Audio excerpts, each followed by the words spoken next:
Did you hit the sidebar on this? Is it working now? Yes. Good morning. It is January 17th. It's Tuesday. We have a full slate of commissioners, our administrator, Mr. Davidson, and the clerk of the board. And at this time, I'll call the meeting to order and ask everyone to please rise and join me in the Pledge of Allegiance. I Pledge allegiance to the flag of the United States of America and to the republic for which it stands, one nation, under God, indivisible, with liberty and justice for all.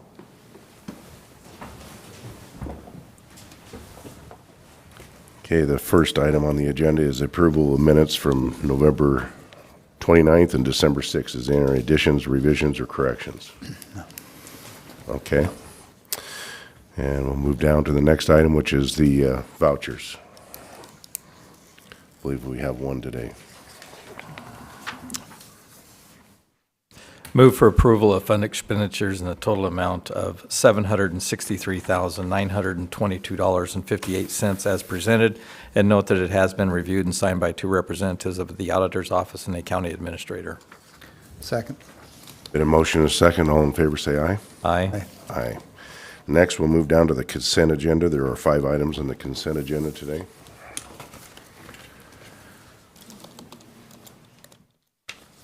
Move for approval of consent agenda items 1 through 5 as presented. Second. There's been a motion and a second for the 5 items on the consent agenda with no discussion. All in favor, say aye. Aye. Aye. Next, we'll move down to the State Auditor's Office SAO exit.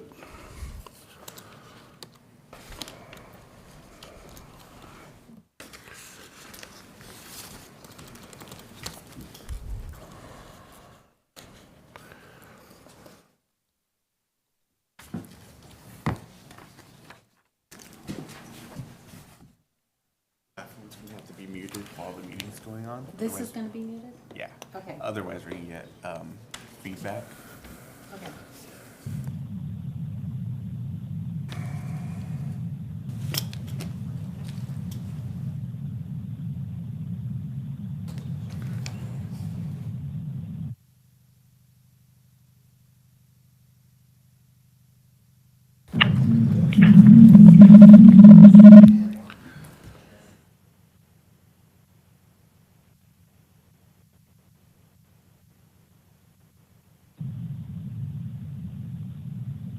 This is Julio with Franklin County. We're ready.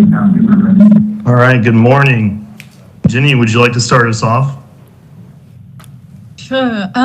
Thank you all. I'm Ginny Watman. I'm the audit manager for Team Tri-Cities. And with me today is Shane Parkhurst. He was the audit lead on the audit and was very engaged in the audit process and working with all of you throughout the audit.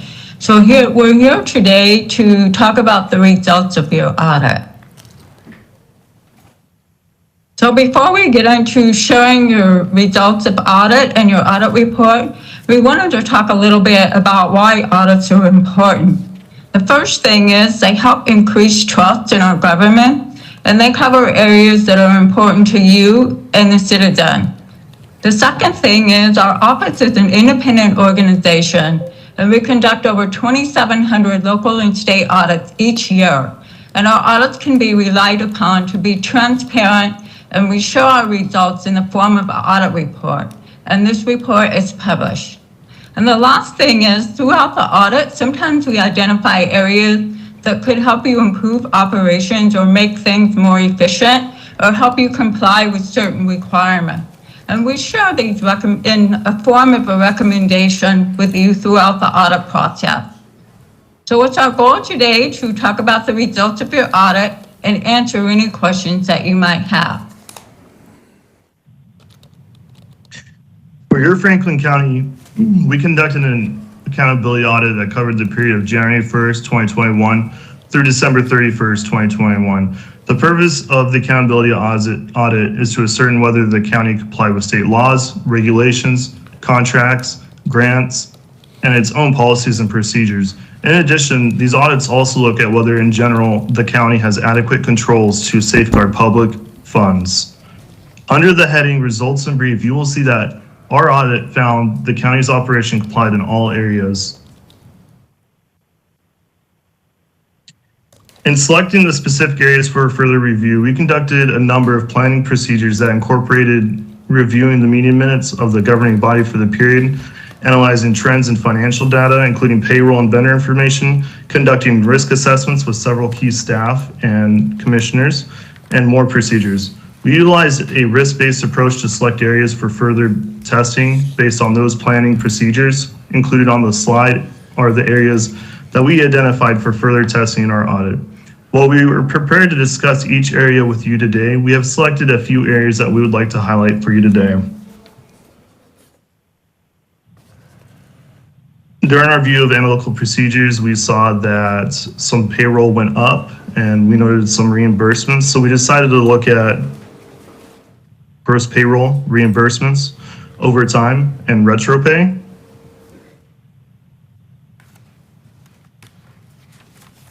We noted that the HAPO Center was doing cash receipting in 2021, and whenever it comes to cash, there's more inherent risk, so we decided to audit the cash receipting at the HAPO Center.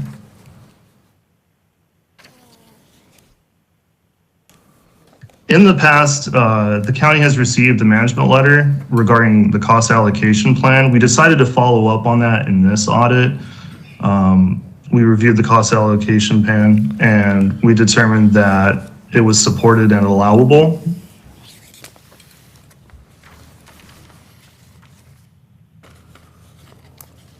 So as I just mentioned, the status of the prior management letter, it's been resolved and it's been implemented.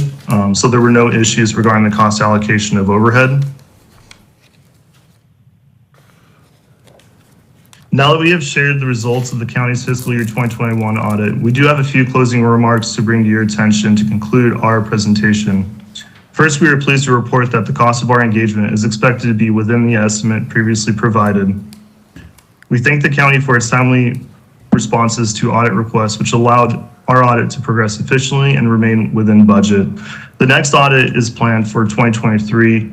It will include an accountability, a financial, and a federal audit.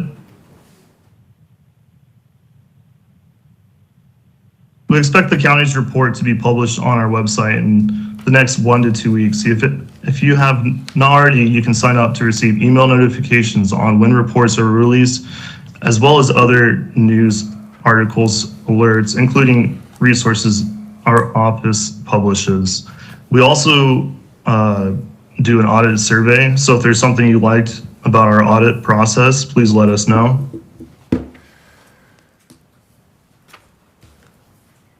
We'd like to thank county officials and staff for the timely communications throughout the audit process. Essentially, this allowed us to finish our audit.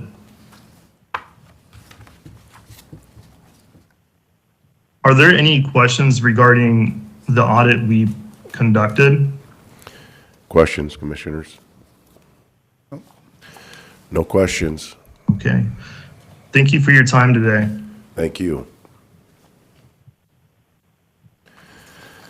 All right, with that, we'll move down to public comment. Is there anybody in the audience or anybody on the phone for public comment?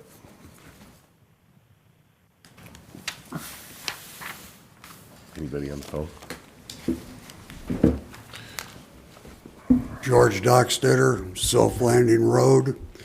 I noticed this last week that we put up speed limit signs with the flashing lights on Taylor Flats showing the speed you're actually going. There's one coming to town across from the main gate there on Taylor Flats at Douglas Fruit that shows the speed limit being lowered to 45 and heading to town, which I thought was a good deal. But on the opposite side of the road, there's one going north saying 45 mile an hour speed limit and shows your speed, but about 600-700 foot down the road, the speed limit changes to 55. So why wasn't that sign placed down towards town by Cow Trail or something where the 45-mile-an-hour speed limit starts instead of where it ends. And I appreciate the safety features being put in on Taylor Flats because there's been a number of accidents, as we're all aware of. I just think there's a mislocation of where the sign is. Thank you. Thank you. It is confusing. Actually, I saw it for the first time last night. You had this flashing that said 45, and then you come right around the corner within about 300 yards, and it says 50. So it does need to be kind of thought out a little bit better in that sense. All right. Couple things, commissioners. I've been told or informed that we're in negotiations for Office of Public Defense with Benton County. I don't know if that's true or not true, but if it is, stop. We need the players that are involved with the OPD, the sheriffs, the prosecutors need to sit down and have a discussion about that, if it's true. Last Thursday was the Recovery Center meeting. It was kind of telling. You might want to go back and look at it, and you can see who's running the show and how it's being controlled. Finally, are you aware of what the Recovery Center is going to become over in Benton County? It's not what everybody agreed to when we started the process. And there's no one-stop. There's no detox center. There's none of that in there. What is there is a juvenile mental health type of facility, long-term care, no one-stop, no discovery.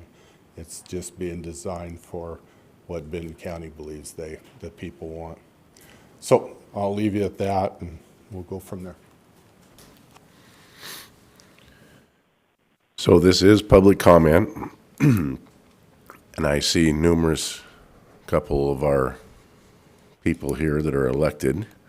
If you would like to be on the agenda where we can interact and ask questions and have discussion, please ask to be put on the agenda and we can have discussion. Right now, this is public comment. All we can do is listen. So Appreciate it. And that's all I want to do is make a comment. City of Pasco last week passed a resolution to go towards an ordinance to open up the city for those marijuana shops, cannabis shops. I know the commissioners had been looking at sending the City of Pasco a letter. I believe all three commissioners were in favor of that, the last I had heard in a meeting. And since tonight they may be voting on an ordinance, if the commissioners have not gotten the city that letter, I would strongly suggest that letter get delivered over to the city, maybe even a copy to every council member, or encourage the commissioners to maybe individually contact city council members and let them know how they feel. You get the same constituents they do, and in fact, you guys actually answer to more of them than they do. So that's my comment. Thank you. Thank you. Anybody on the phone? Mr. Davidson? Good morning, Commissioners. The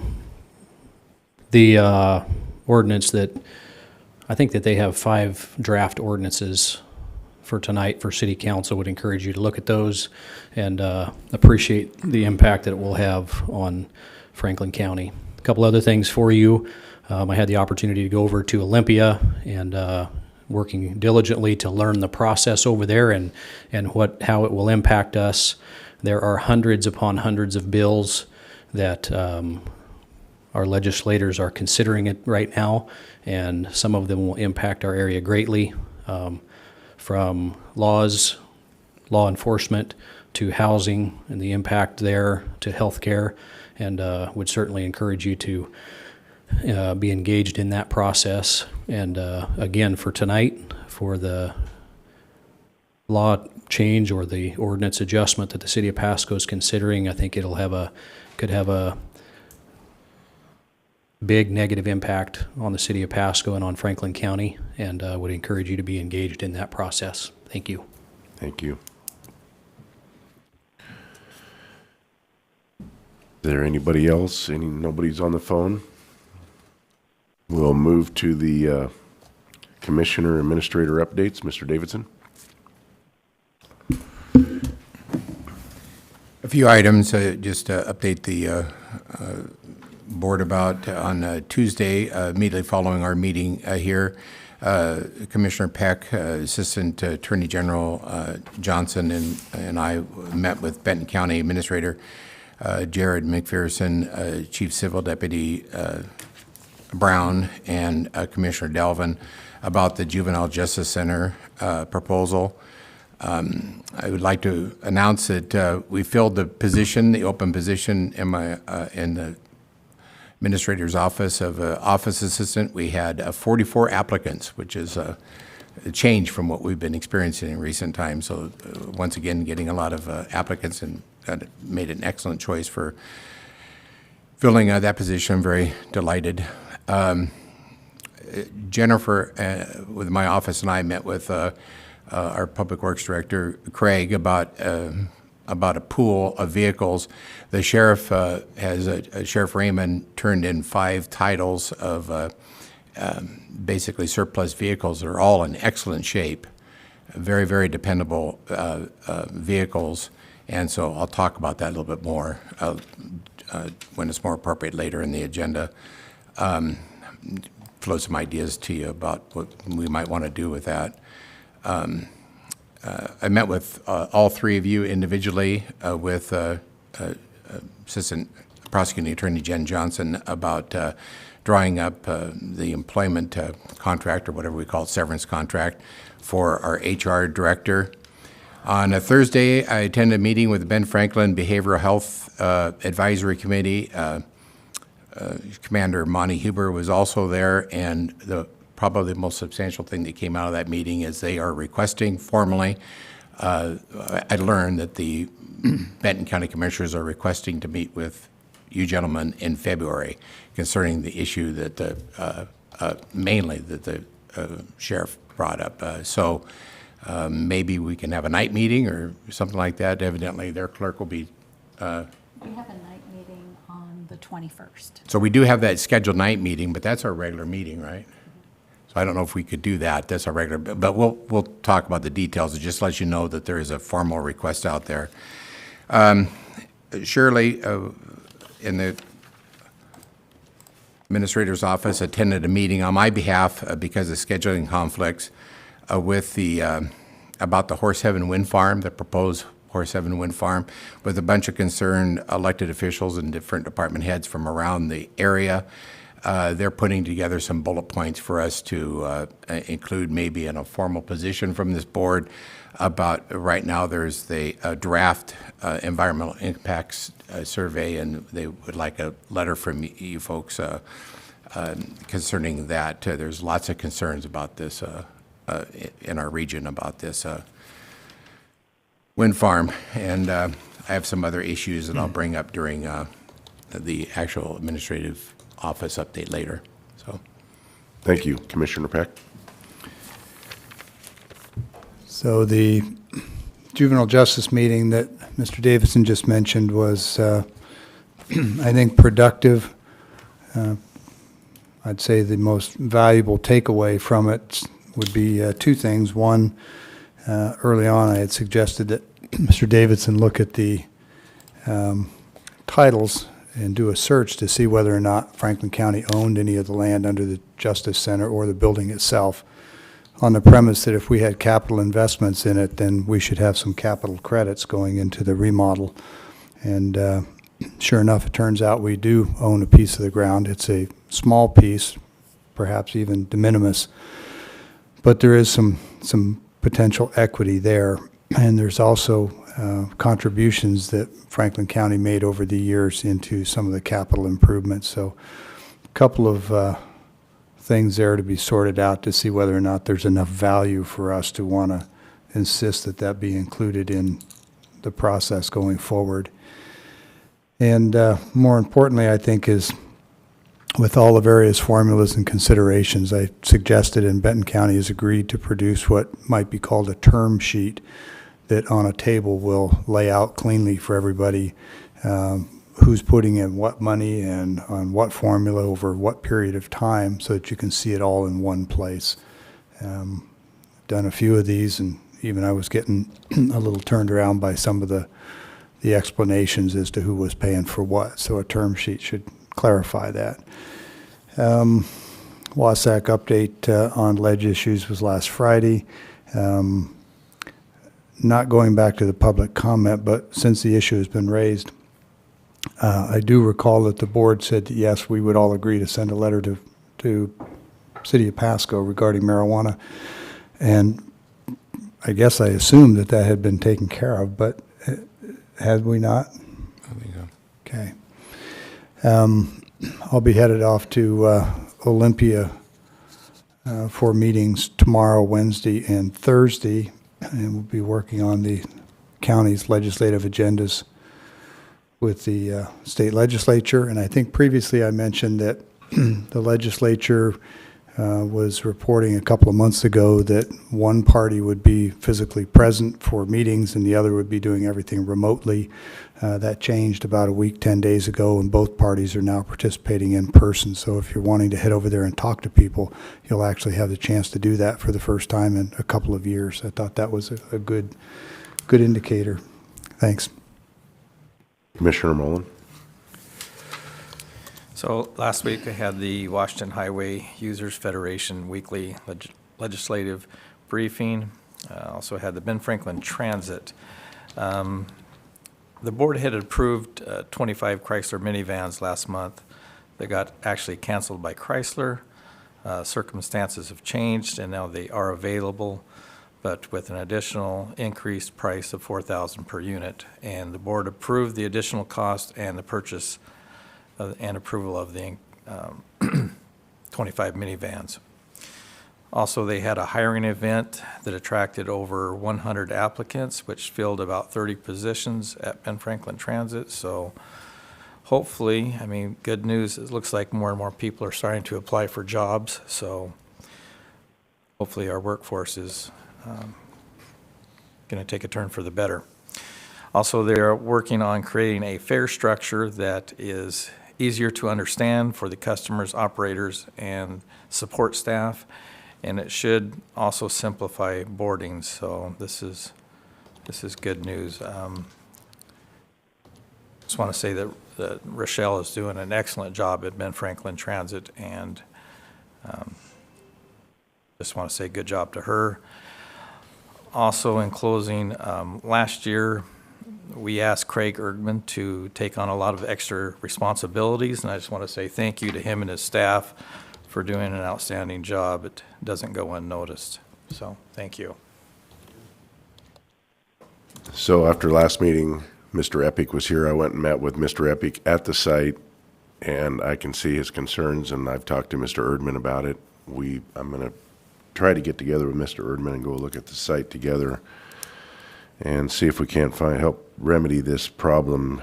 In 17 and this year, he had water run underneath his house, and it's the slope of the land from both sides of the road is bringing all the water right to his house. So it is a problem for him. Had the meeting with the review for the HR, Port of Pasco, and then Ben Franklin Transit that Mr. Mullen reported on, and I too agree that she is doing a fantastic job. And on the fare structure, I would just like to say that if you ride a bus, it's $1 now. It was $1.50. It's down to $1. If you get off that bus and get on another bus, it's $1. And this will stop the ability for the bus system to be used for the drug addiction problem that they have in Portland. Because the one guy didn't understand. He goes, they could just buy a $10 pass. And I said, you don't understand. These people are addicted to a drug. They'll use that $10 for their next fix. They won't use it for a bus pass. So I think this will keep our buses safe for the public to use. So with that, we will move on down to regular business agenda, transfer of funds in corrections. Commissioner Didier, Yes. Is it getting close to 9:30? at Okay. 9:30, so I'm not sure if you want to take a 5-minute recess. Yeah, Yeah, we have that afterwards? we have an executive session right at 9:30 that we got to be into, so why don't we take a 5-minute recess or 4.5-minute recess, and we'll have an executive session, and then we'll come back for the regular business items. So at this time, we'll recess for 4.5.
Thank you. I'll be talking later about these five vehicles, but I don't know if you need to be here. Yeah. Yeah. Okay, we are back to regular session, and at this time, I'll ask Mr. Davidson to take us into executive session.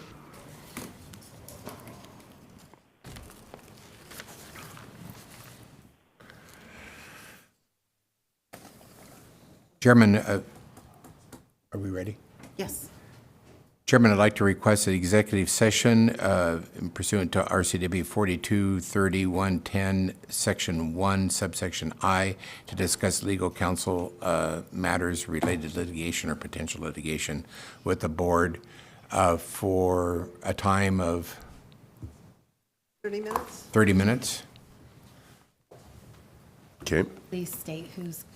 And in attendance is, we have our sheriff, Jen Johnson with the prosecutor's office, Sam, HR director, and 3 county commissioners and the clerk, and myself. And on the phone is our outside counsel negotiator, Tony, and joining us right now is a prosecuting attorney, Sean Sant.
Doors up.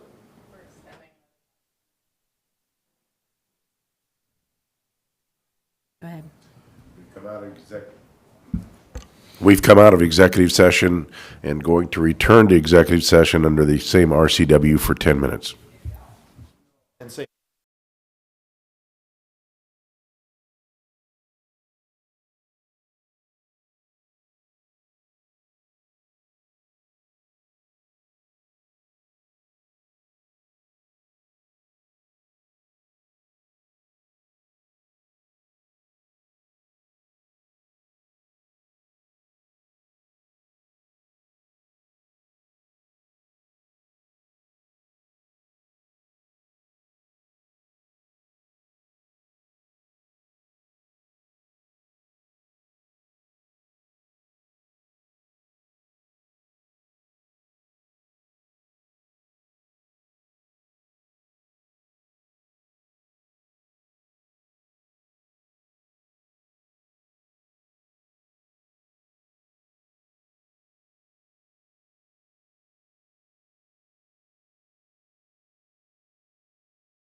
All right, thank you very much.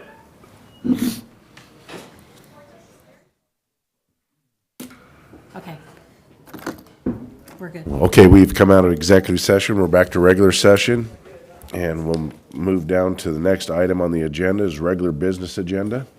And the first item is transfer of funds by in corrections kitchen budget.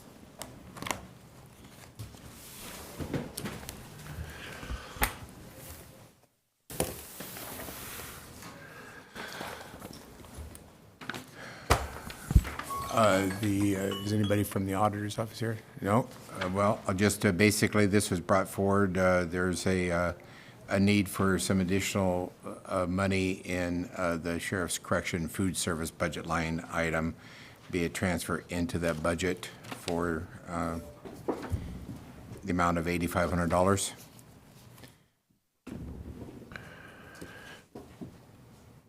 It's non-routine, so that's why it wasn't on consent. Is there any discussion or? Is there discussion?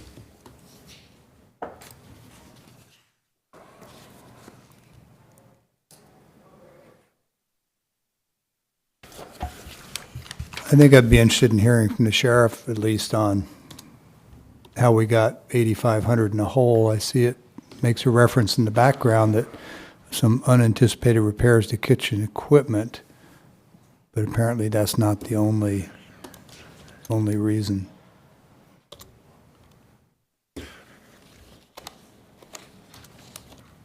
I think my primary question would be, do we feel like we are adequately budgeted for 2023 so this doesn't happen next year?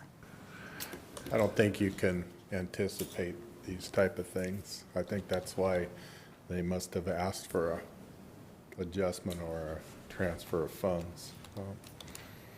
I'm not even sure why they're short, to be honest with you. No one informed me that they're doing this. So why are they saying they're short?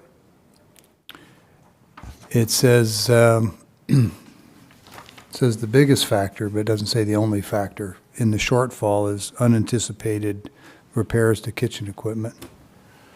They're probably referring to, it's like a prep table that was in there that went bad that they had to repurchase. That was pretty expensive. That's probably one of the shortfalls. I'm not too sure, but I think some of this kitchen stuff should be coming out of commissary funds, but I'd have to double check. I'm not aware of that. But yeah, that's the only major thing in there I know that took place was the prep tables broke down, and that was one of those type of things you actually have to have for health department. But beyond that, I'm not sure what the issues were. Well, isn't all the meals subbed out? They are, but you still have to have a kitchen to prep them and get them delivered and stuff. And so our kitchen is still full service, and it's actually commissary workers that actually come in to deliver and prep it there, and inmates. So I never did really look at the issue, Mr. Commissioner Peck, other than I know that there was, for about $8,500, there was a table that had to be replaced. But I can't speak for certain if that's why it was shortage, so. And Mr. Davidson, this is looking for the funds out of the reserve fund balance, so we've already verified that there aren't other funds Right. in corrections that could cover this. Yes, that's correct, Commissioner. So corrections is out of money. This is 2022 or 3? 2022. Is it 2022? Yeah. Oh, it says 2023, but. Yeah, I was just curious how you can be out of money in the first month of the year. Well, I don't think we are.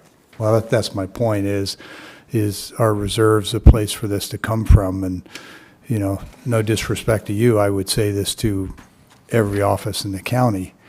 When you come looking for additional funds out of the reserve account, that should never happen until you've looked to your own accounts in-house and verified that you don't have extra capacity in some other department. And I'm not suggesting that didn't happen here. I'm questioning the county administrator as to whether or not he's verified that this is the only remaining source available for these funds. It is. Okay. I don't disagree with you. If I was looking at it, I'd look to see what's the budget look like today.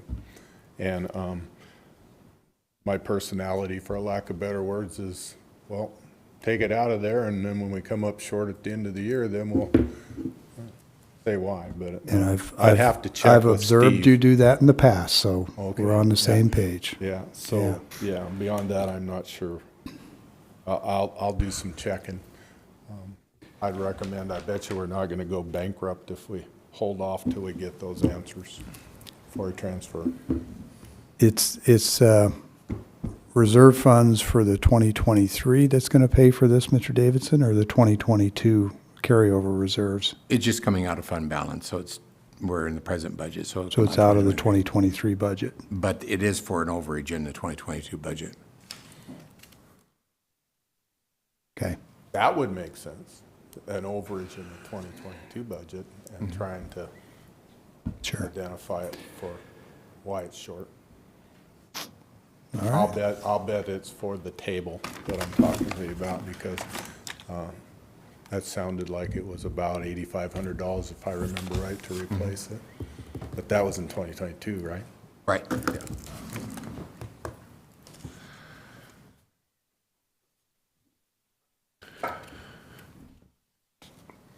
If there is no other discussion, I'd entertain a motion.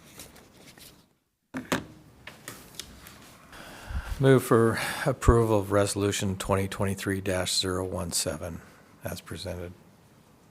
Second. Been a motion and a second for Resolution 2023-017. All in favor, say aye. Aye. Aye. Aye. Next, we have transfer of funds, human resources - contract invoices. So this is the contract services in HR for our labor negotiators, and it's pretty obvious we've been using them quite a bit lately. This is for an approval, a transfer within the department. We are moving monies that have been budgeted in 2022 in human resources to this line item. So we're not going after the reserve funds for this. It is within budget. Okay. Sure.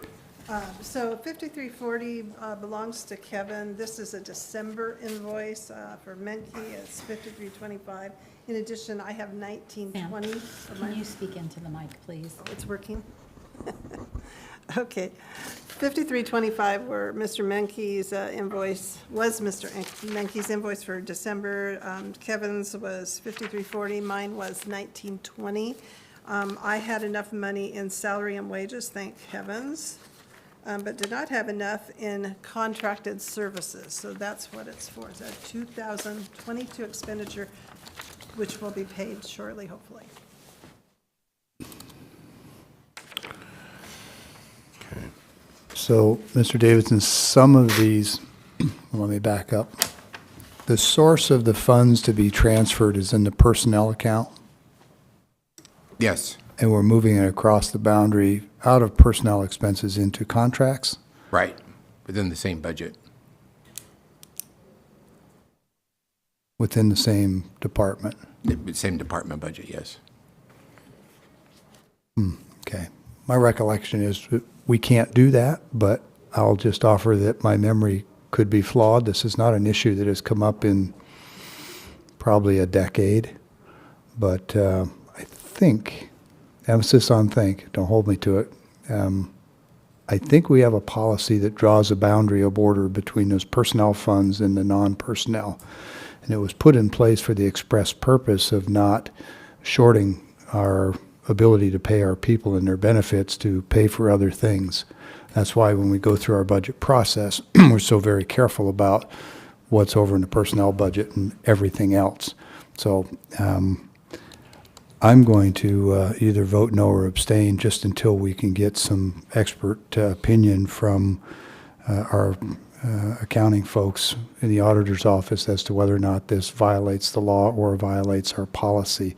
It may not do either, but if memory serves, we've not done this in the past for a good reason. I just can't cite to you what it is. And if it turns out that my memory is off on this one, I'll be more than happy to support it. I'd just like to state that it is normally, not just in this county, but this is standard policy, that department heads do not have the ability to do line item transfers within their own budget without board approval from this personnel, but that's what this is this is for board approval. But if Tim, or if you're hearing this, if you can walk across the hallway to address this as a matter of policy, we'd appreciate it so we can continue to move on. Yeah, and if it is county policy, the board can override that. I'm just not clear in my memory whether or not the limitation is locally derived or something else. Yeah, because we're in the 13th month, all personnel costs have been paid. The funds Yeah. are still available, so there's no risk to transferring these. Well, that's a pragmatic analysis, and I agree with it. I'm just making sure that there isn't something more that we don't want to. It's a little bit like collective bargaining agreements. You know, you don't know exactly what's in them till you read them. Yeah. Is this time sensitive? Yes, yeah. If we could Yes, I get, think, you know, I can wait on mine, but I Yeah. hate to stall on our contractors. Well, we'll see if, yeah, to get the contractors paid, we probably should. get the auditor over here. Yeah, I think that it probably, based on your observation about board authority, it probably is okay. And if the balance of the board wants to vote for it, that's certainly up to them.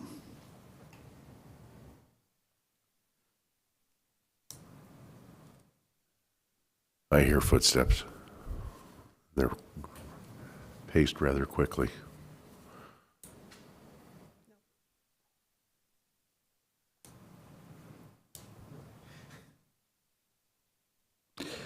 These are all 2022 funds. Yes.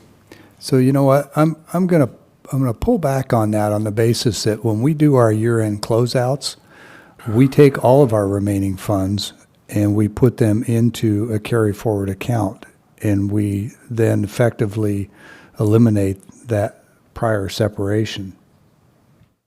I think that overcomes the issue of separating personnel funds from all others. Once we cross into the new year, all the funds that carry forward, they no longer carry forward with that designation. So I think that resolves the issue. It just occurred to me that it's carryover from the previous year.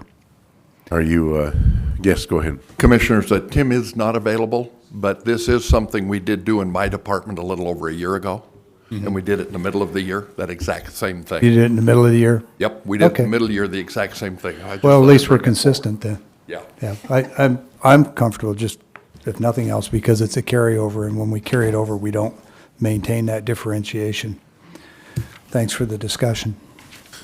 So with that, is there a motion?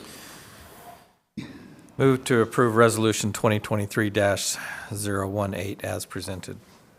Second. There's been a motion and a second for Resolution 2023-018. All in favor, say aye. Aye. Aye. Aye.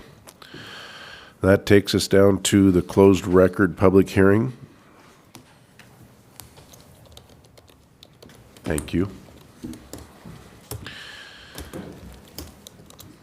So at this time, we'll ask Mr. Bratton to come forward, and at this time, I will open the closed record hearing.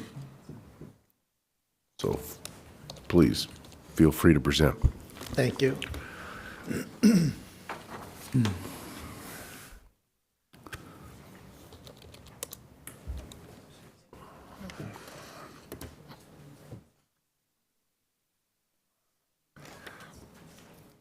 Do I have to do something? I switched to one area, but I have to go over to controls and switch the other one.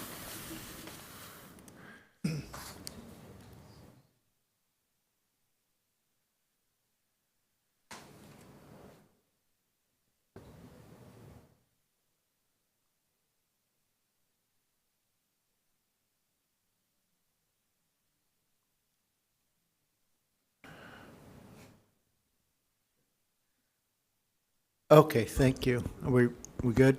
Good. Yep. Okay. Yes, this is conditional use permit 2022-04, a request by 60 ranches to have a up to 10,000 head feed lot located in the north of the county. Currently, it is, they're operating on around 1,000 head, so they are doing feedlot activities in that area and other cattle operations, grazing, those types of things, I believe, as well. But they're looking to move this, increase their allotted lot. I want to say they call it a growing facility, where they're going to be growing the cows, and I guess it's something that, according to comments received, there's an interest in. Its parcel numbers 109-470-049, 109-470-011, and 190-470-039.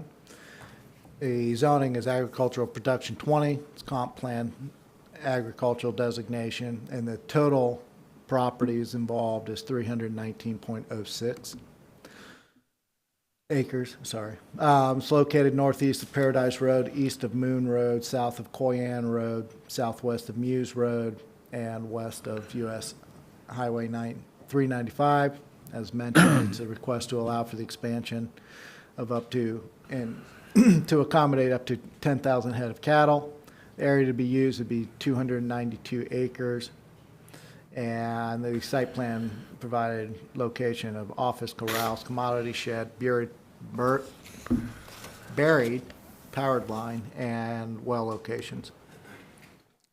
These are assessor photos of the site, so there's already some development activity on the properties. This is the area that they're looking to actually site the corrals and the holding pens. So, as mentioned, okay, so this is that area where you saw the buildings. And then these are the primary areas where the corrals and whatnot are going to be. As you can see, there's already existing facilities. And then this is the proposed layout and plan, going through corrals here, commodity shed, office will be right there. I don't remember exactly where the scales were. They may be the existing, I think the scales may be here, but they may also be being located there. Derek, is that Moon Road to the left that's going north-south? Yes. Okay. Yeah, this? Yeah. Yeah.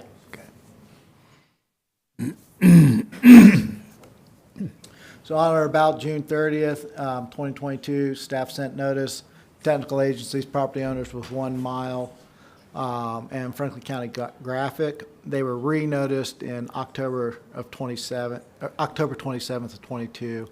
I'll get into a little bit of that later. We posted the site with a pending land use action, and it was listed on the SEPA registry as SEPA registry number 202-203-274. We received comments from the following agencies, and then we also received one public comment that was in opposition of the proposal. This is in the... Excuse me, Derek, those notices that go out a mile? Yes. That's in, from the Property boundary lines. of these parcels or from the boundary of the proposed activity or site? From the property line of the parcel that it's siting on. And is it a mile in all directions? It's a mile and a 300, yeah, all directions. Basically, you draw another circle around it and... Yeah, and if that circle touches a property, even if it's just a little sliver or adjoining, we send a notice to that address as well. I wouldn't expect you to know this from memory, but it's probably in the record somewhere. But can you give me just a rough idea how many notices that is? That's not a highly populated area out there. Up there, no, it's not, and most of the properties are multi-land use, single owner of multiple properties. Right. So we So there don't may have send only been a dozen or so. That's what I want to say off the top of my head. I'm It's not gonna hold roughly you to it. about what it Okay. was All like right. 9 to a dozen, something like that. Okay, thank you. So this was initially submitted on May 27th, 2022, and we initially had planned for a meeting on August 2nd. However, the Health District and Department of Ecology had issues regarding the information provided in the application. Based on that, we, rather than go through this big, long, arduous process and we just put a hold on it, make sure the information was provided to satisfy those agencies. So we directed the applicant to resolve the concerns, and on September 29th, for about 6 weeks, we actually tried to set up a meeting where we would help facilitate that, and we just could not get the parties in, all the applicant, both state agencies in the same room at the same time. It was just a nightmare. So after literally the 6th week of trying to do that, they just went off and met with them individually, figured out what each of those agencies needed, and then began work on implementing that.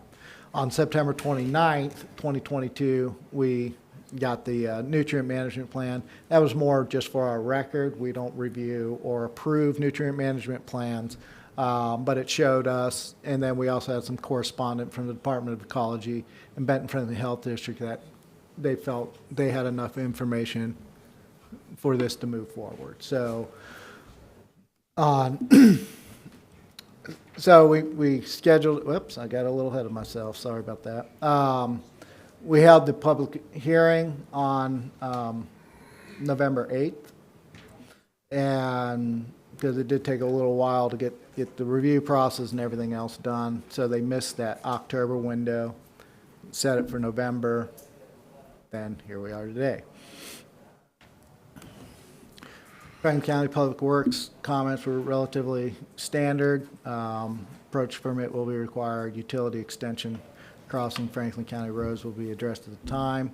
And no waste from operations shall be allowed onto county right-of-way. So that's both flow as well as vehicular. They can't be bringing mud and stuff or other materials onto the highway. Planning Commission recommended findings of fact. Proposed use in the AP 20 zoning is in accordance with the goals and policies of the County Comprehensive Plan and development regulations. It will not adversely affect public infrastructure. It will be constructed, maintained, operated to be in harmony with the existing or intended character of general vicinity. The nutrient management plan and some other state requirements for this type of facility will be actually approved and managed by those state agencies, not the county. We would work in partnership if there were violations, but they would generally take the lead because they're subject matter experts. The location and height of the structure and site design will not discourage the development of permitted uses on property in the general. It's pretty much just farmland or rangeland out there. Will not be more objectionable to nearby properties by reason of noise, fumes, vibrations.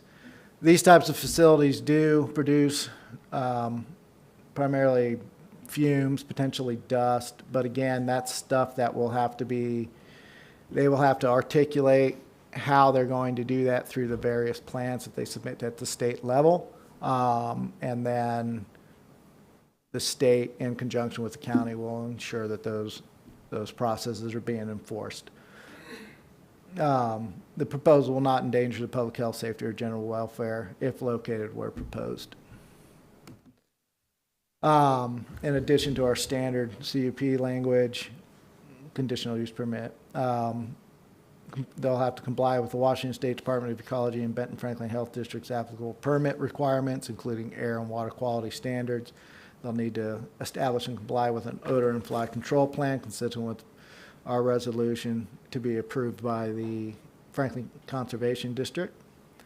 We're looking at inadvertent discovery protocols. There's very few buildings really being proposed, not a lot of digging. There's going to be a lot of post holes. But even that, from my experiences, most of those gates and fencing is actually something that they can move around to amend. So even that's not really going to be generally dug into the ground. Certain elements are, but other ones aren't.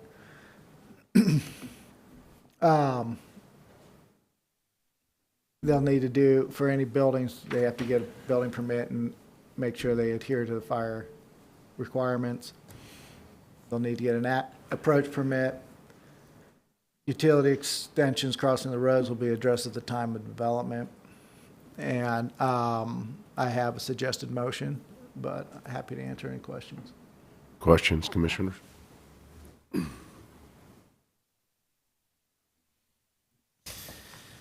So it's passed the Ben Franklin Health Department and the ecology standards, that's correct.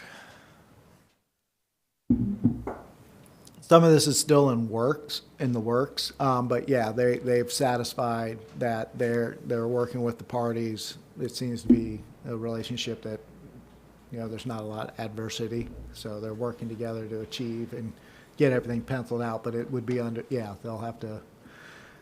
Have they reached that point yet? No, but remember, a conditional use permit is seeking permission to proceed, not necessarily that all the elements are in place at the time of approval of the conditional use permit. So they're still in process, which is pretty standard for something like this. All right, thank you. Derek, I notice in the conditions of approval, 1D as in David, and this is not unique to this particular one, but it's talking about archaeological materials, bones, shells, beads, ceramics, Right. old bottles, hearth, etc. We've used this language for a long time, and in it, it says that should any of these kinds of items be observed on the site during the work, that work is to stop immediately, and then it says that the State Department of Archaeology and Historic Preservation, phone number, nice touch, Franklin County Planning Building Department, and then it says the affected tribes. I'm just looking at this to see. Yeah, it lists all these different ones, and it says all these different offices, archaeology, tribe or tribes, planning and building, county coroner, shall be contacted immediately. I'm just thinking that going forward, you just give some thought to, I mean, if it's me and this is my project and I found something up there, I'm not sure which of the several 8 or 10 tribes that have habitated this area. So just for the future, maybe just think about in consultation with archaeology or something, because this puts a burden on the applicant to figure out which tribes to contact. So it's a small thing, but I've never noticed that before. We put the burden on the applicant to know which tribe or tribes those artifacts might belong to. It's kind of implied that they'll work with archaeology, but maybe when you don't have anything else to do, you can just. I can definitely look at that. Yeah, our theory is that they would contact us. We would notify And you them would of help who them. I to- understand. Yeah, but I also see what you're saying. I'd just rather put the Because burden. exactly what you said, there's 10 tribes, I think, that Well, claim I'd rather some put the sort of- burden on archaeology or on the county than on the applicant, because it's just not a realistic expectation for them to know that. But it's not something for today. I just thought I'd mention it. The rest of the package looks great. Okay. So Derek, as I read through this, and I got to the, where they had the meeting with the planning commission, or not the planning commission, but the people that sit on the planning board, there was some questions that were brought up. Number one, about water. Do they have a well on this place to satisfy 10,000 head? They, according to the health district and ecology, they must, because, again, they did not provide comments indicating that that was an issue. The primary condition or issue was concerns regarding runoff and containment of runoff because there's an irrigation canal, and they're going to have to make sure they put in the proper mitigations to ensure that occurs. But again, those plans, our department does not determine whether or not a property has adequate water. That's why we notify ecology and the health district. Right. And they did not indicate an issue associated with Because that. it says here in the comments against, Mr. DeRue said applicant does not have enough water at this facility, so the applicant was hauling water to this facility. And then Jacob Heinen said that the trucks were running way into the night hauling water. And the applicant countered. I mean, it's one of those, my department can't make a judgment call on those types of claims because we don't see it. I know, We don't but- have but- the evidence of it. So it's But in- hearsay and I can't use it. In that does have a direct impact on the infrastructure, our roadways. Right, and that's, again, that is supposed to be being addressed by the health district, the conservation district, and ecology working in conjunction on this proposal. They are all involved in the process, or at least that's their purview and their role at the state. And they have not gotten their permit from the Washington Department of Ag yet, correct? Correct, that's my understanding. And that's the next step. They have to get these other pieces in place. They're gonna have to show water, and then they're gonna have to show how they're getting that water. If it turns out like the concern is that it's gonna be primary, that may be a material change to the application, because I don't believe they indicated that's how they're gonna provide water to the site. That would come back, we would be noticed. As the agencies are making their determinations, they keep us apprised of their decisions. And if we saw something like that, that would be a red flag for us. We would have to get back together with Public Works and determine whether or not there's mitigations that are required that we were not originally aware of. Yeah, because they still have to get a CAFO permit too from the Washington Department of Ag. So they've got a lot of hurdles to get Yeah, through. they're good for their 1,000 head, and they Well- get to continue that operation because that's permitted by right. in Well, that's my Franklin question County. though. Are they good for their 1,000 head if they're hauling water? Franklin County code allows any landowner to have up to 1,000 head of cattle by right, if their property can accommodate it. We are not animal welfare folks. That's other agencies' duties. Right. And that's under their purview, that they're supposed to be making sure that feedlots or whatnot, especially the larger ones, but there's these thresholds, and until they hit a certain threshold, if it's less than 1,000 or less, it's permitted right, just like a guy wanting one Right. horse, as long as his land can accommodate it. Once you hit that 1,001, now dairy, it's 500, but for cattle, just like grazing or feedlots, it's 1,000 head. And then in the end here, the planning commission further discussed, it says that you made mention complaints do need to be done on an official code complaint form. So if to keep this in, for that little community, to keep everybody happy, if somebody isn't happy and there's too much truck traffic because of hauling water, they have to get an official form to fill out for a complaint? Yeah, it's pretty easy. That's the only way I can track it. Okay. And then it's also the only way I can articulate to them. Now, a lot of times they'll do it anonymous. If they do it anonymous, there's no way for me to let them know how it played out. Right. But it's just a really simple form. It's available hard copy or online. But yeah, and that, because it may be, like, for example, if it's truck traffic issues and stuff like that, that may not be my department, but I know where to send that information. For example, maybe it's Public Works, maybe it's the Sheriff's Department, depending on the specific, or both, depending on the specific issue that's going on. And as you stated, this is just giving them permission to move forward. Correct. So we're not, Yeah, they don't want to invest a lot of conditional Right. use permit people don't want to invest a bunch of money and then find out, nah, we're not going to let you play. Right. So they want to get that initial approval, and then that's why the conditions are in place.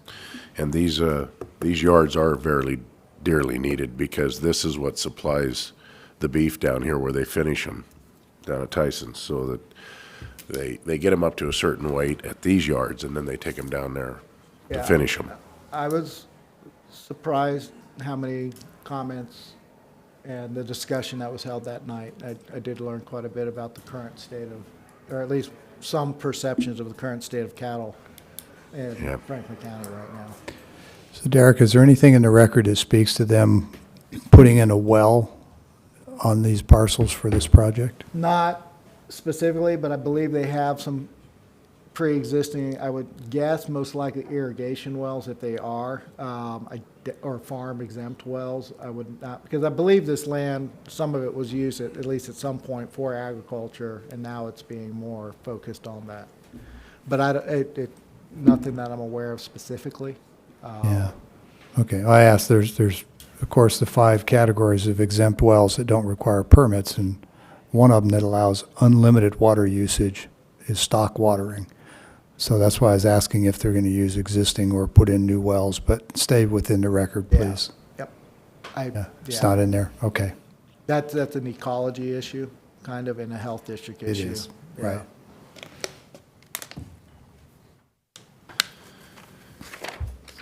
Any other questions?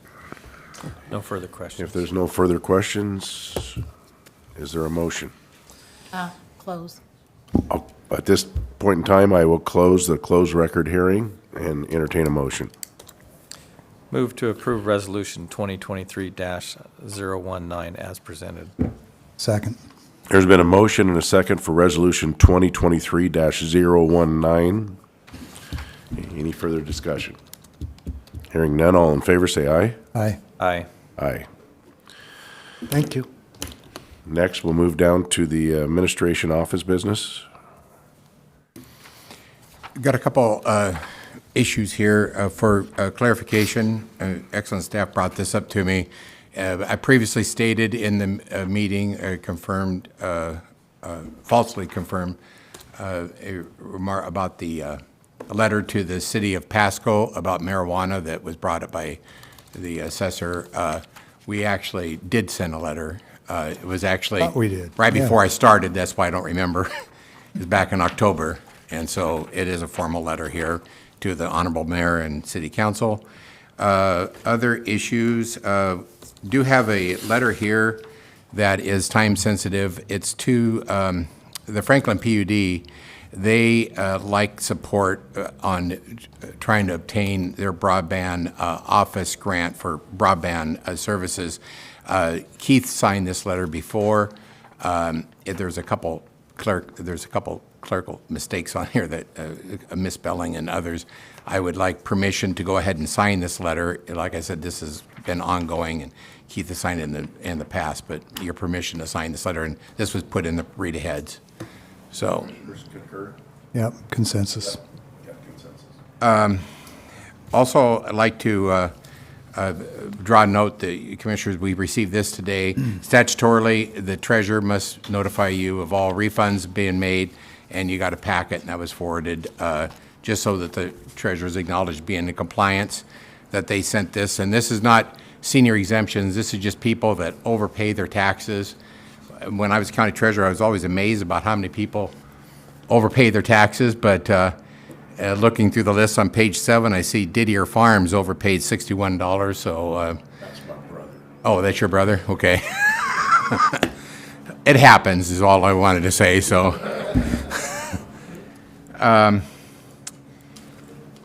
Speaking of taxes, can I afford a moment of my time? I think there's an important update, even though I don't think the assessor has rolled to the treasurer yet. There's I think a timely update about the effects of the tax rolls from recent board actions regarding levy.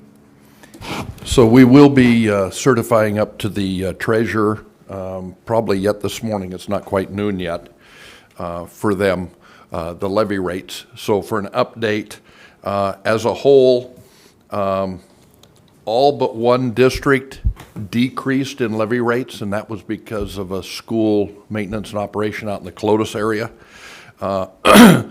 The county, just your budget purpose, just what you voted on, did an average of $27.50 reduction for a $350,000 assessed property.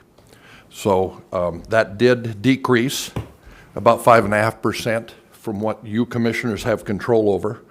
The county as a whole, out in the county areas, will see about a 50 cent per thousand decrease over the previous year on a per thousand, about 50 cents per thousand decrease, which is significant.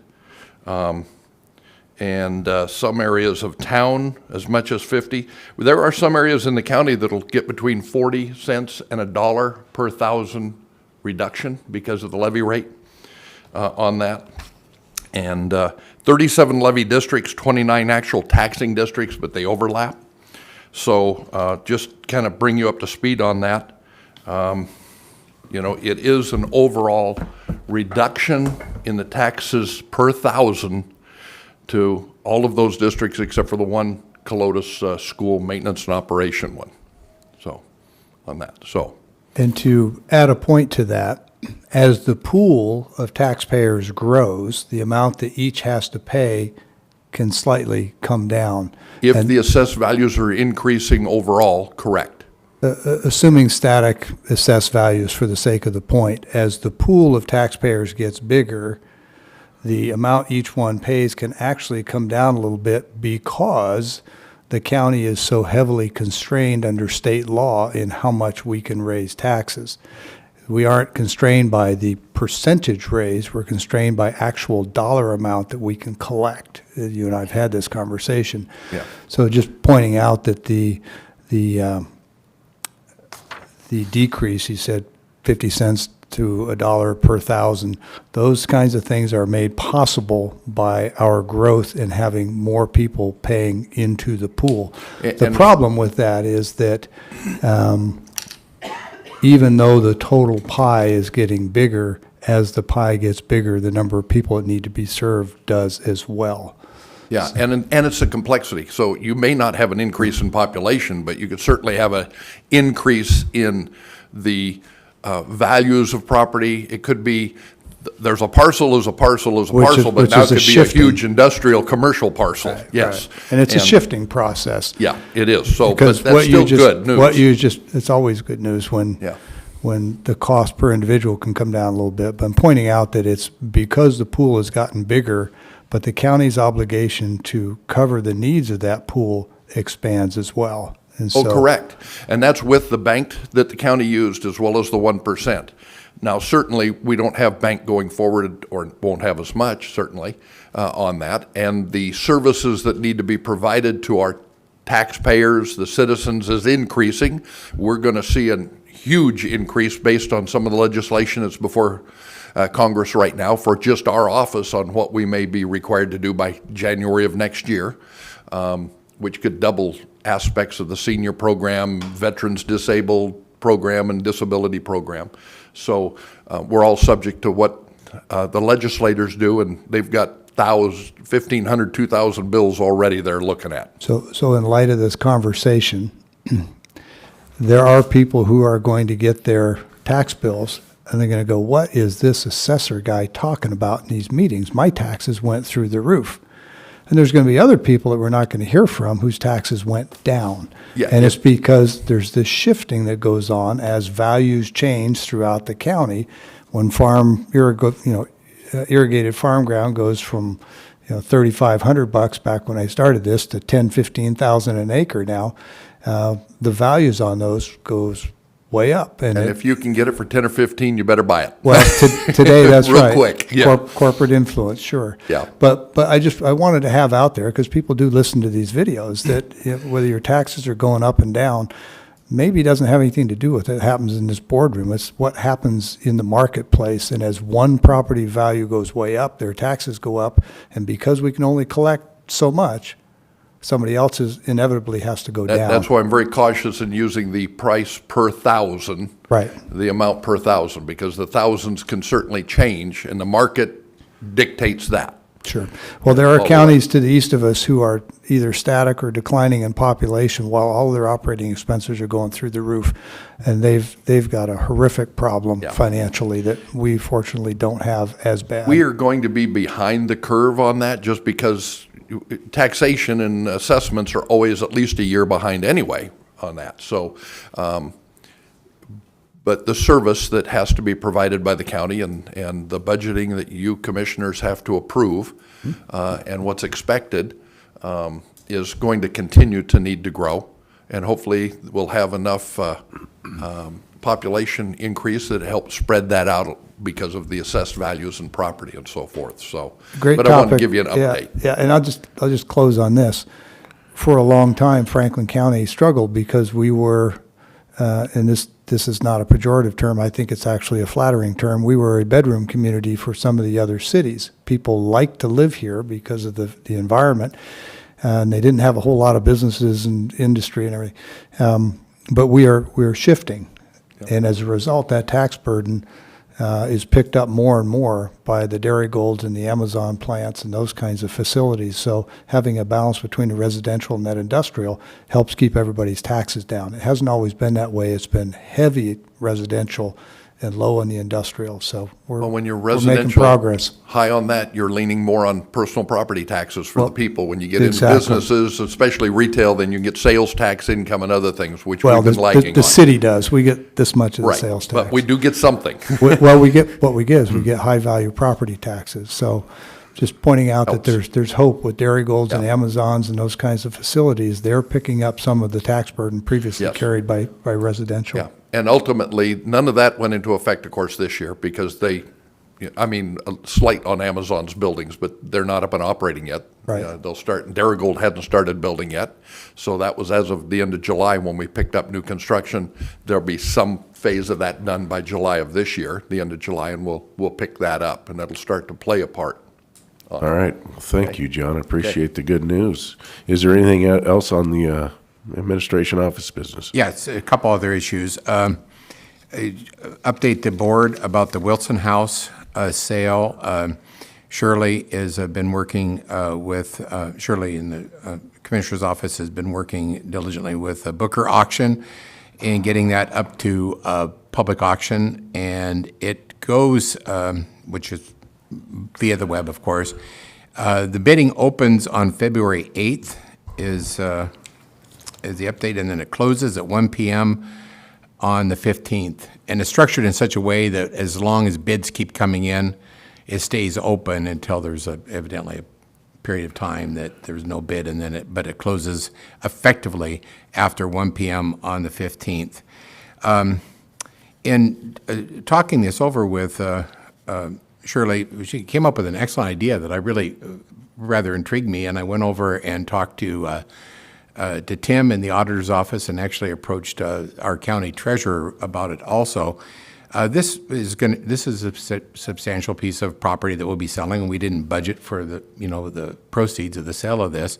And because we do appreciate the fact that as the county grows, there's a need for expansion of our county services here, and we just really need to get that first, maybe this would be the first step in that regards. If it's agreeable to you gentlemen, I'd like to bring forth, before the sale is completed, sometime in the next couple weeks, a resolution for you to consider that could create a building fund that we could put these proceeds in instead of just putting it in current expense where it probably gets spent. Creating a building fund that would also restrict that those interest earnings stay. This isn't always the case. A lot of times the interest earnings goes to residual. You can restrict it so the interest earnings retain within the fund. You wouldn't be bound, if the board creates it, you would never be bound to, take any further action if you felt that you needed to. But I think would be a really good first step. And then the treasurer has also notified us that they're in the midst of preparing a good list of some of the tax title property that we have that's basically could be declared surplus. They're working on that list right now.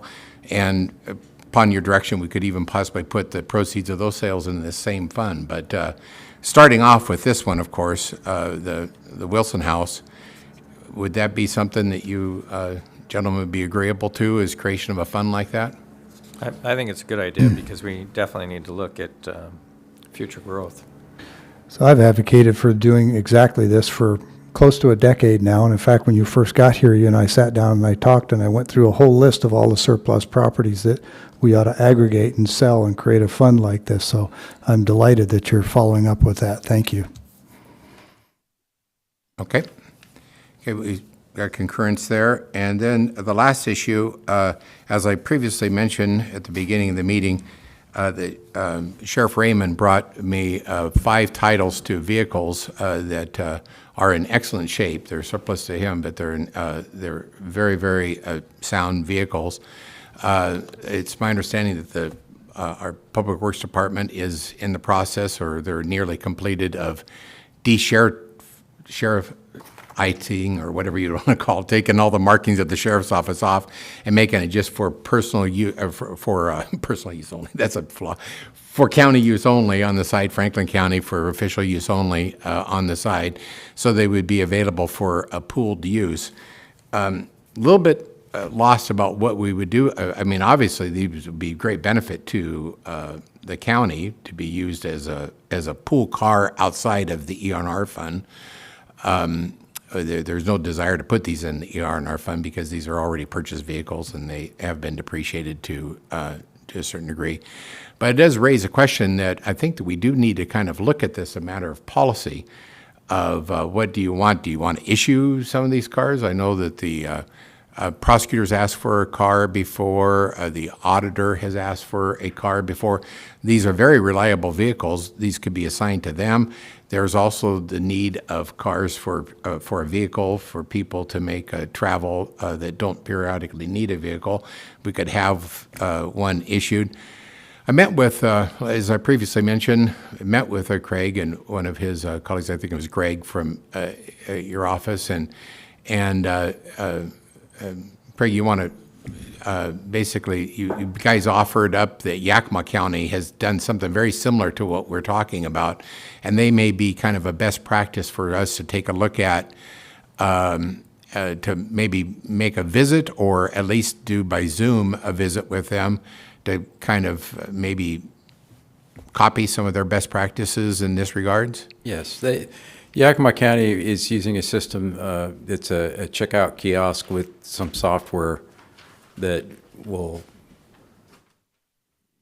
and forgive me, I'm not technical on this. So but basically, there's a checkout system, marks when the car is checked out, when the car is returned, keeps track of when it's out and who took it, and then however the billing operation works for that would be shot out to the department that used the vehicle.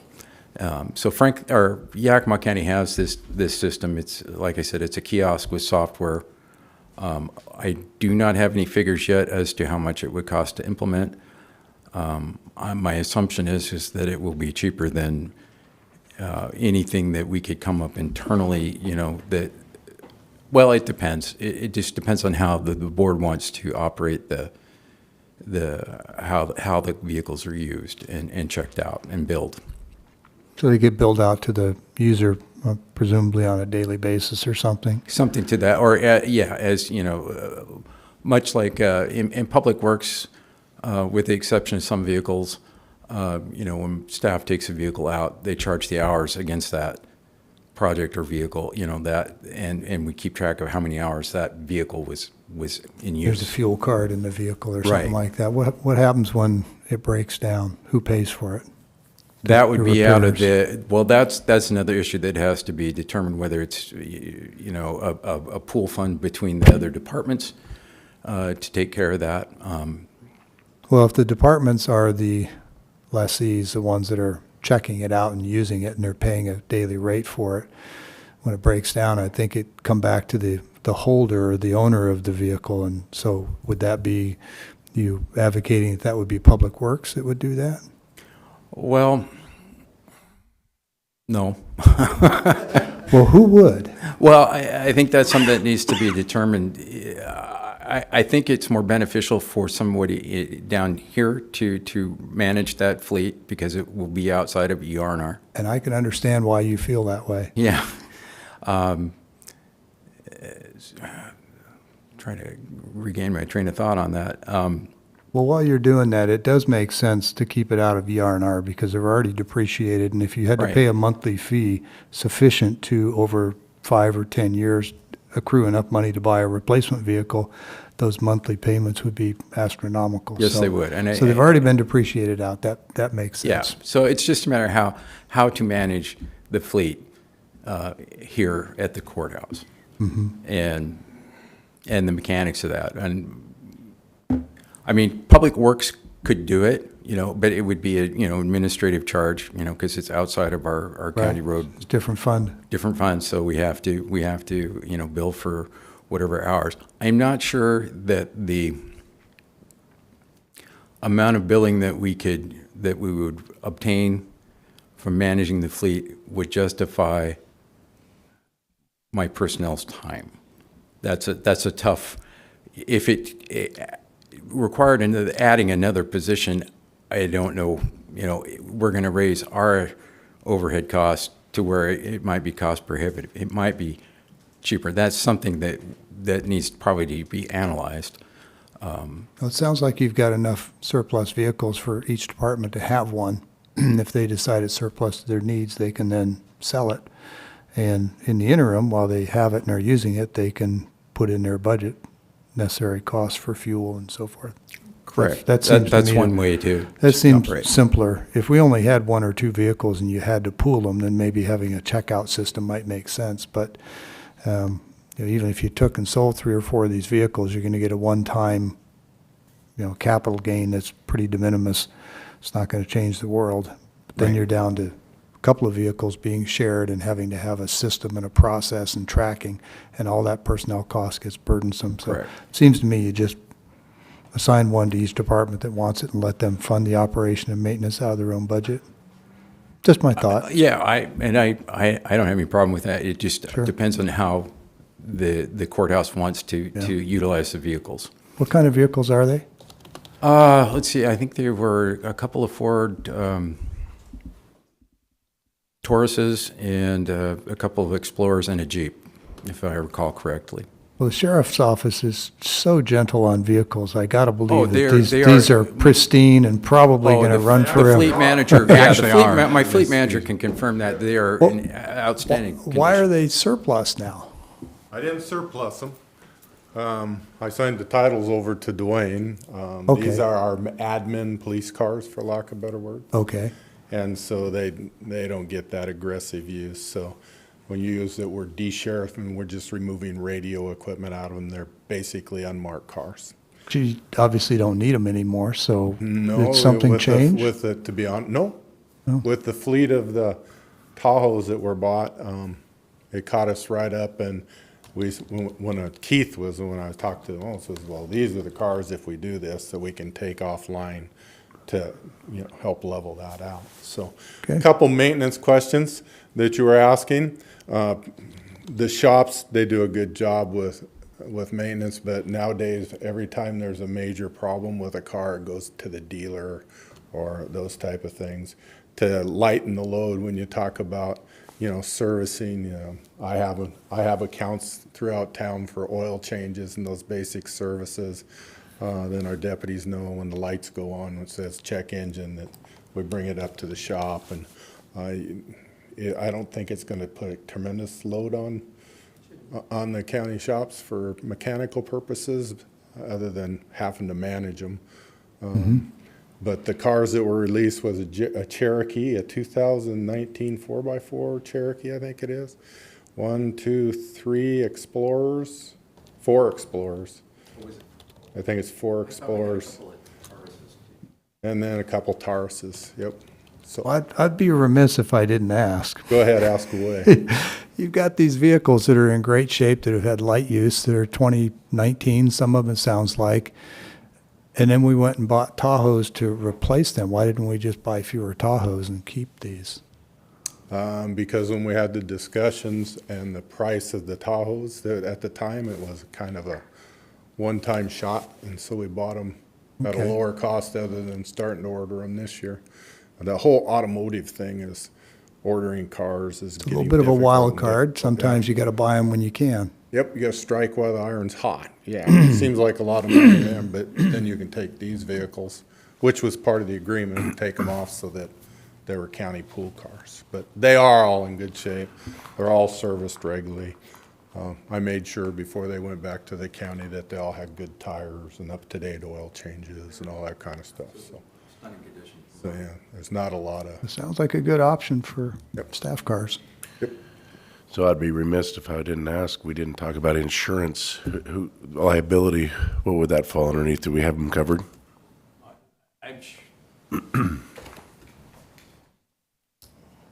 I think that would go through the risk pool like all the other vehicles in the, Okay. in the. in Just the a county. question. Just Yeah, wanted to make no, sure. I think that's a fairly easy thing to iron out. Okay. County's essentially self-insured with motor vehicles except for, you know, crashes and those types of things. If you crash one of the cars, for example, you're gonna eat it. County's either gonna pay the freight or to replace it.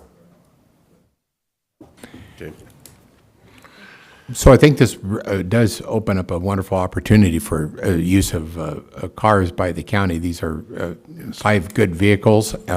We've raised a lot of issues here today that we need to get resolved. We need to look at Yakima County's practices, see if that's something viable. Maybe only keep a couple of these cars for actual pool cars and assign the rest of the departments. I think all these things we need to confer with where we're going to park these cars, whether we have the ability to still use a sheriff's lot or if we have to find some other spot for it. A lot of issues to kind of resolve and talk to elected officials and others. And I think some of this stuff will have to be addressed in travel policy because if people are being directed to use this instead of doing reimbursement, we need to stay that. So permission to continue working on this, gathering information, and we probably will have to make some changes to our travel policy in this regard. Need a consensus from the board on that? It sounds like I do have Yes. consensus, but if you want to. I support you putting together a policy or a proposed program. Some of the things you've discussed, I probably wouldn't support, but the majority of them I would. Okay. For example, if you got somebody that is being asked to drive a two-wheel drive Taurus over Chinook Pass or over Snoqualmie in the middle of winter to go to a meeting, I'm going to say that's a foul. So you have to be really careful about compelling any kind of use where the county takes on additional liability for putting somebody in harm's way. I've actually seen that exact scenario happen with another county in this state, so something to think about. Okay. Do you have anything else under administration office business? Nothing under administrative. Okay. That moves us down to our last public comment. Is there anybody for public comment? There's no callers. I just wanted to announce that on January 24th, the planning department will be holding a open house at the Osprey Point, basically the port facility down off of 397. And that's for the Shoreline Master Program. And we've got a draft. I just got the draft today. We're going to, be there to answer questions if people have questions. We also are working to get a second one set up in the Basin City area so that we're in 2 different locations. That one will probably, if we can get that one, will be sometime in February. But it's the Shoreline Master Program. It's a requirement following the comp plan. And then Ecology gave us a grant to actually facilitate the payment of the costs associated with that. And again, AHBL's our contract, and they've just been working behind the scenes. They finally got things together, and we're going to do that first open house on the 24th. And just wanted to put that out there. Maybe you could send us an email or a calendar invite or something. We did, okay, and I will do that. Yeah, we sent it out to everybody that was on our comp plan list, email list. But I've already found there's been a couple people that weren't on that list that definitely have an interest. So I'll be doing that when I get back to the office. But I just wanted to put that out there. What time was it? Oh, I'm sorry, thank you. 6 to 8 p.m. on the 24th. Commissioner, I just received a text message from the treasurer, Josie, who's put in a request for the Jeep. I text back and said, you're out of order, so. All right, is there anybody else for public comment? Nobody on the phone?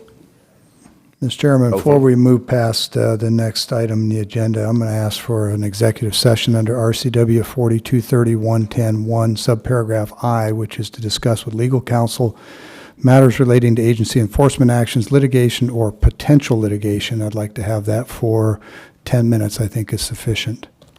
Would you Okay. like in, And I would ask for the clerk, the county administrator, the three commissioners, and our legal counsel. I do not anticipate any action following it. It is, 10 minutes should be sufficient. Okay, and there's nobody else for public comment. We'll move into executive session.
requesting another executive session, or Kevin isn't? Are we live? I mean, I'm sorry. We are out of executive session, and we're back to regular session. Okay.